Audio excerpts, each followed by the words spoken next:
Chapter 18. Message writing. A message is a concise and an informal way of communication. It is used to convey some important information verbally or in written to the person when the receiver of the message cannot meet him/her in person. The receiver of the message has to stick through the given message and pick out the most vital bits of information for the person for whom it is intended. संदेश एक संक्षिप्त और अनौपचारिक संचार का तरीका है। इसका उपयोग महत्वपूर्ण जानकारी को मौखिक रूप से या लिखित रूप में उस व्यक्ति तक पहुंचाने के लिए किया जाता है जब संदेश प्राप्तकर्ता उनसे व्यक्तिगत रूप से नहीं मिल सकता। संदेश प्राप्तकर्ता को दिए गए संदेश के माध्यम से जाना होता है और उस व्यक्ति के लिए सबसे महत्वपूर्ण जानकारी को निकालना होता है जिसके लिए यह संदेश इंटेंडेड होता है।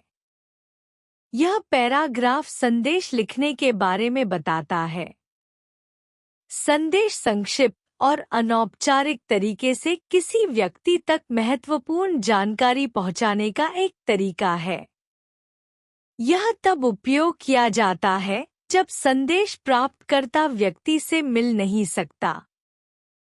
प्राप्तकर्ता को संदेश के माध्यम से सभी आवश्यक जानकारी को समझना और सही व्यक्ति तक पहुंचाना होता है। Guidelines for writing a message.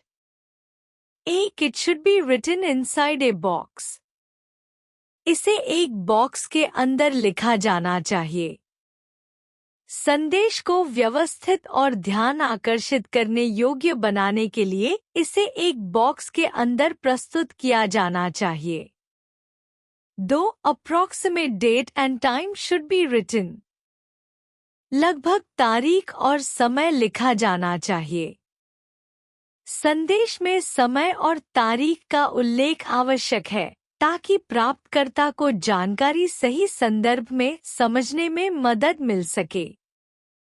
3. It must be short with relevant information only. No new details need to be added. यह छोटा और केवल प्रासंगिक जानकारी से भरा होना चाहिए। कोई नई जानकारी जोड़ने की आवश्यकता नहीं है। संदेश को संक्षिप्त और सटीक बनाए रखने के लिए केवल महत्वपूर्ण जानकारी ही शामिल करनी चाहिए। अनावश्यक विवरणों से बचना चाहिए। 4. Use indirect narration. अप्रत्यक्ष कथन indirect narration का उपयोग करें। संदेश में किसी व्यक्ति के शब्दों को अप्रत्यक्ष रूप में लिखना चाहिए ताकि संदेश औपचारिक और पेशेवर लगे। 5. Word limit should not exceed 50 words. शब्द सीमा 50 शब्दों से अधिक नहीं होनी चाहिए। संदेश को सरल और सटीक रखने के लिए इसकी शब्द सीमा कम से कम होनी चाहिए जिससे इसे जल्दी पढ़ा और समझा जा सके। 6. The name of the writer and intender of the message should be mentioned. संदेश लिखने वाले और जिसे संदेश भेजा जा रहा है उनके नाम का उल्लेख करना आवश्यक है। संदेश के अंत में लेखक और प्राप्तकर्ता का नाम देना जरूरी है ताकि यह स्पष्ट हो कि संदेश किसके लिए है और इसे किसने लिखा है। Format of writing message. Date. Time. Name of the person the message is directed for. Body of the message. Name of the writer of the message. Read the following dialogue given below between Vinay and Mr. Sunil, his father's colleague. Prepare a message in 50 words as Vinay informing Vinay's father about the details of the conversation. Mr. Sunil, hello, can I speak to Mr. Sharma please? नमस्ते, क्या मैं श्री शर्मा से बात कर सकता हूँ? Can, को, could, में बदला गया क्योंकि इनडायरेक्ट स्पीच में समय के हिसाब से वर्ब टेंस को एक स्टेप पीछे कर दिया जाता है।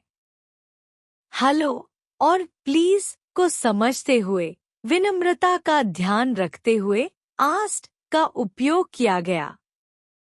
विनय, hello, this is Vinay. Mister Sharma's son, my father is not at home. Can I take a message? नमस्ते, यह विनय है, श्री शर्मा का बेटा। मेरे पिता घर पर नहीं हैं। क्या मैं एक संदेश ले सकता हूँ? Can I take a message को he offered to take a message में बदल दिया गया।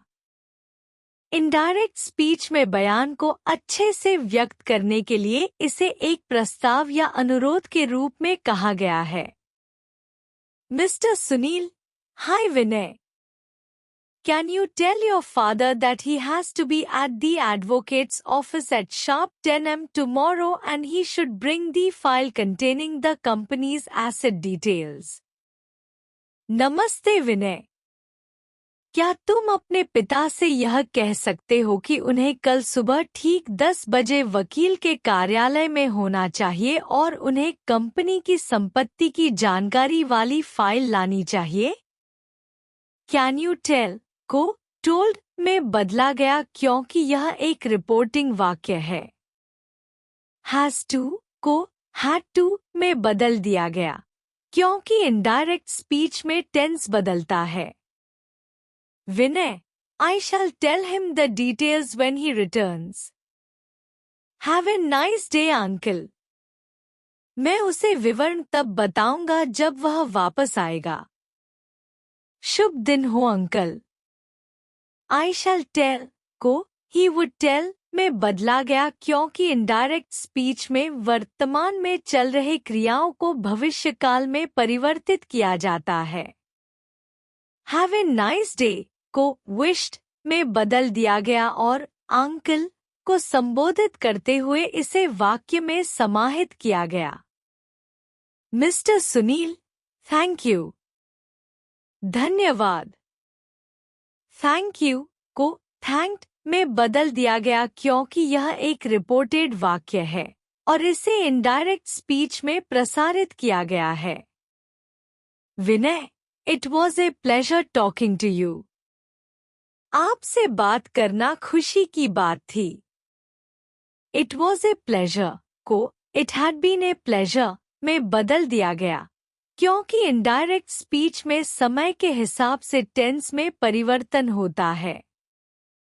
23 अगस्त 4 p.m.